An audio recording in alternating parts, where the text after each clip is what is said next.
Good morning, physical science class. Welcome to some work on 9B. And in 9B, one of the things that we're going to be talking about is change in temperature. And so what I like to do is I like to start off by having some formulas. This formula is used if you have something in Celsius, excuse me, and you want to convert from Celsius temperature scale to Fahrenheit scale. So from Celsius to Fahrenheit, you'll use this formula. And if you want to go from degrees Fahrenheit to degrees Celsius, you'll use this second formula. So these are available in your notes, also available here on this video. And we're going to talk about how to use those. But one of the things that might come in handy on your homework, on your test, is if you have these written down on a little note card that you can have with you. One of the things I always have stated that I agree with, that I read some places, memorizing formulas is a bad idea. This one isn't a bad one to have memorized. I'm not sure that everybody has it memorized, but it might be a good one that if you want to memorize, you can. But if you'd like to learn the principles, that's better. Now, one of the things I've got over here on a thermometer, and one of the things that I think is going to be very important for us to understand is fiducial points. For the Celsius scale, boiling point is 100 degrees, and the melting or freezing point is 0 degrees Celsius. For Fahrenheit, do you know the fiducial points for Fahrenheit? Where does water boil? At what temperature? Well, the answer is 212 degrees. Now, the one that most everybody knows is the freezing point of water, or the melting point of water, and it freezes or melts at 32 degrees Fahrenheit. And so those kind of help us understand what's going on. In this particular problem, it says it's 86 degrees Celsius. Would you like to take a guess at what you think the Fahrenheit temperature is? As we begin to look at this, we're going to take a look at the formula that we had a couple of slides ago. We had a formula for converting from Celsius scale to the Fahrenheit scale, and that formula was 9 over 5 times the temperature Celsius plus 32. This is pretty simple. All we got to do is take that 86 and plug it into where the temperature Celsius is. So we have 9/5 and plus 32 equals our temperature Fahrenheit, equals our temperature Fahrenheit. And all we got to do is plug in the 86 degrees. So now all we got to do is some simple math. We'll take our 86 degrees, multiply it by 9, and then divide that by 5 to get 154.8. Then we add that to 32, and that equals our temperature Fahrenheit. So we add our 32 degrees, and we'll get temperature Fahrenheit equals 186.8 degrees Fahrenheit. And if we took into consideration significant digits, there's 2 significant digits in the question. There should be 2 in our answer. We'd have about 190 degrees Fahrenheit. Was that close to what you guessed when we began? I hope so. Our next question that we have here is convert 11 degrees Celsius to Kelvin. Now, didn't really put a slide up here with conversion factor from Celsius to Kelvin. But Celsius is the metrics version of a temperature scale in which the fiducial points are based on water. 0 degrees, water freezes. 100 degrees, water boils. Now, a scientist cares more about what's going on at the physical level in the thermodynamics of motion and the heat of an object. And so what happens is the colder you get something, the less the particles within that object or that water, that ice, move. And we talked about this earlier in the year when we talked about states of matter. Well, things slow down, and that's why water, steam, when it slows down as it loses heat energy, becomes water, and then it loses heat energy and the particles slow down and less collisions occur, and it becomes ice. And then they continue to slow down until absolute zero. And absolute zero is the temperature at which particles stop moving, and that's at negative 273.15 degrees Celsius. Now, Kelvin, because it's not really a degree of temperature based on water, it's the amount of movement of the particles within the system. It's not based on degrees. It's the absolute temperature scale, and so there's no degrees in Kelvin.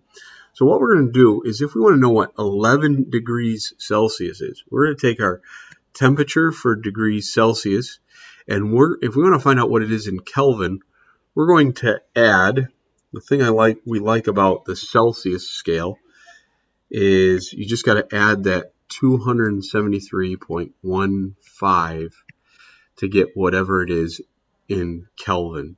So in this particular case, we're going to take our 11 degrees Celsius and add it to 273.15 to get the temperature on the Kelvin scale. So take out our calculators and we add the 11, and we are going to get 284.15 K. Remember, I said that it's not a degree scale, so there's no degrees in it. You just put 284K, apply two significant digits, you're going to say 280K as your solution. Okay, if there are any questions on that, you can give me a call, send me an email, let me know on LMS, but that's how you do the conversion from degrees Celsius to Kelvin.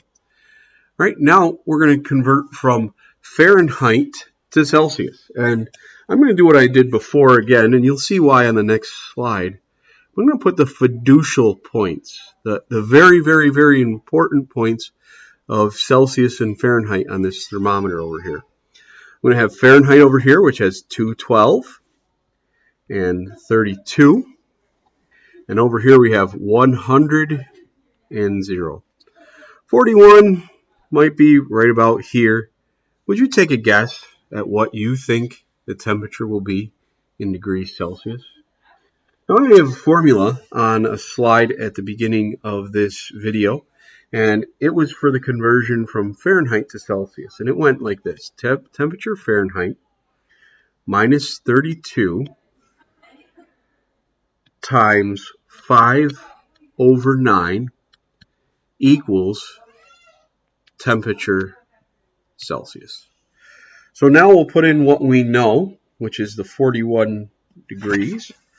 And so we'll go 41 minus 32 times 5/9 equals temperature Celsius.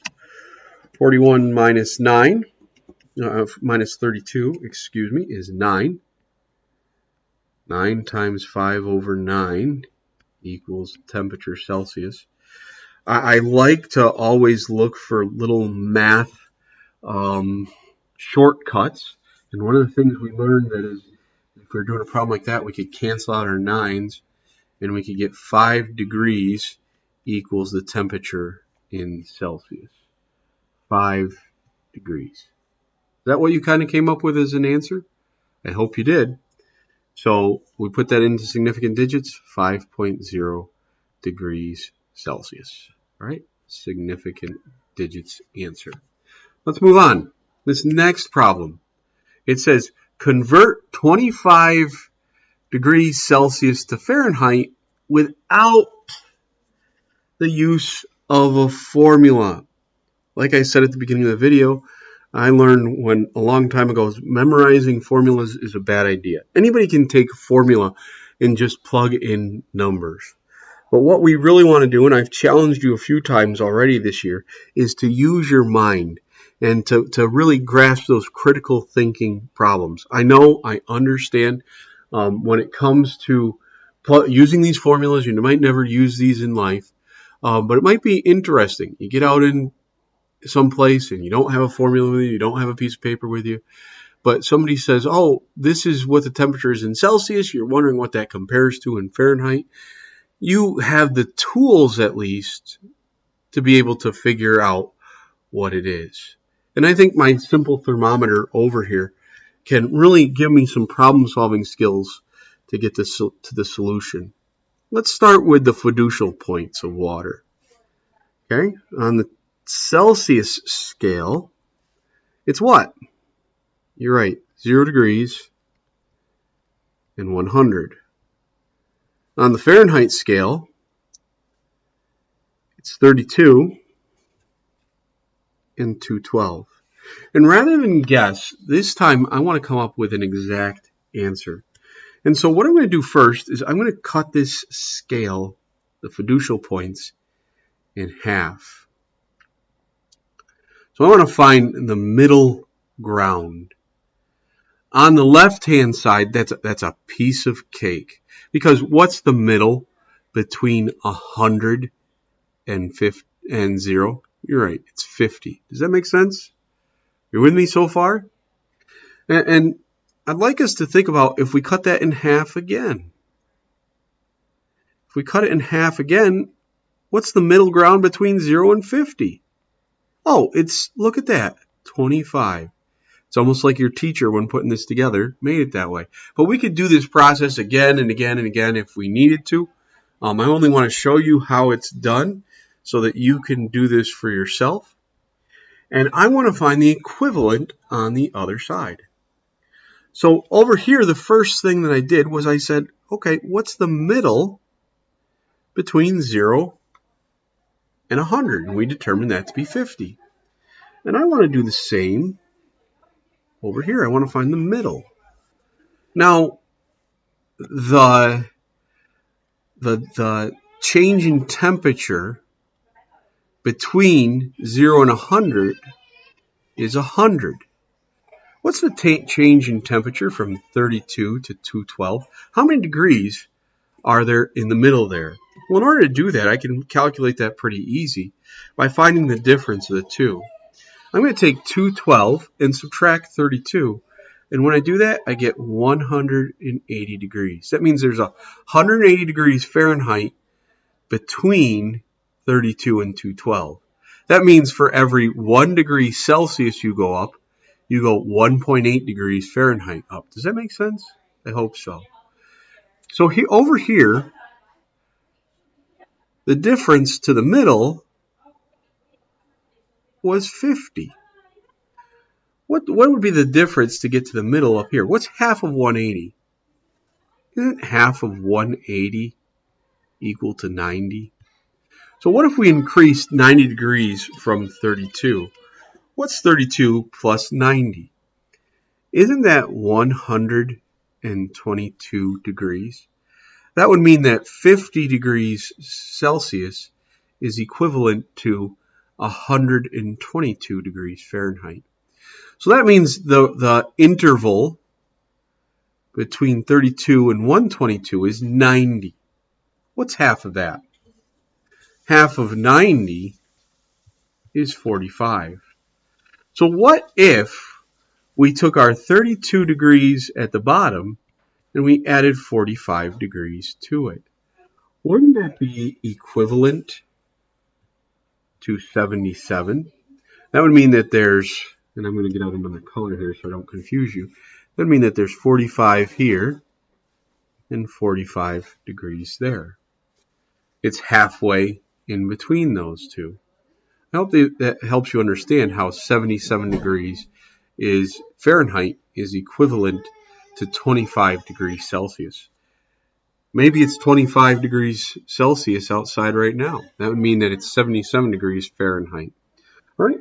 I hope you enjoyed this video. Make sure that you're posting on the discussion board, you're getting ready for the quiz on Friday, and you're doing your class homework. Thank you very much. Have a great day.